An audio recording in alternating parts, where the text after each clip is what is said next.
ഇനി ഒരിക്കലും അങ്ങോട്ട് പോവില്ലെന്ന് ശപഥം ചെയ്തത് എന്റെ മോള്. അങ്ങനെയുള്ള ശബ്ദമൊന്നും നടക്കില്ല തങ്കം. ദൈവം ഒരു വര വരച്ചിട്ട് അതിലെ നടക്കാൻ പറഞ്ഞ നമ്മൾ നടന്നല്ലേ പറ്റൂ. ഇപ്പൊ ദൈവം കൃഷ്ണനോട് പറഞ്ഞിരിക്കുന്നതേ പോയി ഭർത്താവിനോടൊപ്പം ജീവിക്കാനാ. കാലം എത്ര കടന്നുപോയാലും ഒടുവിൽ അതുതന്നെയല്ലേ തങ്കേച്ചി സംഭവിക്കേണ്ടത്. അതെ. എന്തേ തങ്കേച്ചിക്ക് ആഗ്രഹമില്ല അവരെ ഒരുമിക്കണമെന്ന്? എല്ലാവർക്കും ഉണ്ട്. കൂടെ കൂടെ നിഷേധിച്ച് പറയുമെങ്കിലും കൃഷ്ണയുടെ മനസ്സിൽ പിന്നെന്താ? നിങ്ങൾ പറയുന്നതിലൊക്കെ കാര്യമുണ്ട്. പക്ഷേ അർഹത മാത്രം പോരല്ലേ, സാഹചര്യം കൂടി വേണ്ടേ? അങ്ങനെ ഒരു സാഹചര്യമാണ് ഇതെന്നാണ് എനിക്കിപ്പോ തോന്നുന്നത്.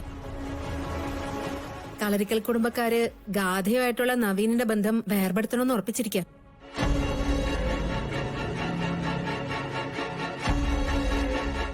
കൃഷ്ണയും ഗാഥയും രണ്ടുപേരുണ്ടെന്നുള്ള കാര്യത്തില് ഒരുവിധം എല്ലാവർക്കും ഉറപ്പുണ്ട്. ഇനിയിപ്പതേ ഒരുറച്ച നിലപാടെടുക്കേണ്ടത് തങ്കം കൃഷ്ണയ്ക്ക് സ്നേഹം കൊടുക്കുന്നുണ്ട്.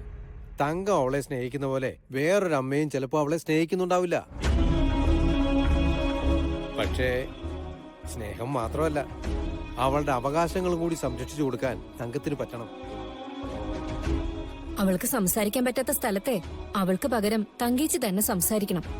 വേറെ ആരെ അവള് നിഷേധിച്ചാലും തങ്കേച്ചിയെ നിഷേധിക്കാൻ അവളെ കൊണ്ട് പറ്റില്ല. ഇത് മതി, ഇവിടുന്ന് അങ്ങോട്ട് ഇതാണ് എന്റെ തീരുമാനമെന്ന് തങ്കേച്ചി പറഞ്ഞ അവൾ അത് അനുസരിക്കും. എന്താ ഗോപാലേട്ടാ?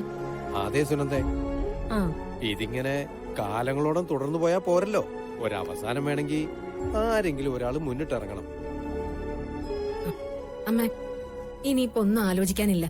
കൃഷ്ണയ്ക്ക് വേണ്ടി അമ്മ സംസാരിക്കണം. അമ്മ തീരുമാനം എടുക്കണം.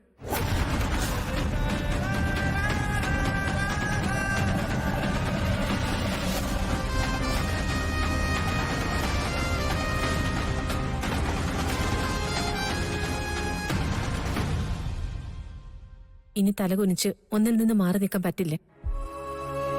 എന്റെ മോള് തോറ്റുപോകുന്ന ഒരു കാര്യവും ചെയ്യാനും പറ്റില്ലേ? അവൾക്ക് വേണ്ടി ഞാൻ എന്തും ചെയ്യും. ആരെ എതിർക്കേണ്ടി വന്നാലും അത് ഞാൻ കാര്യമാക്കില്ലേ. എന്റെ മോളുടെ ജീവിതം കഴിഞ്ഞിട്ടേ ഉള്ളൂ എനിക്ക് എന്തും.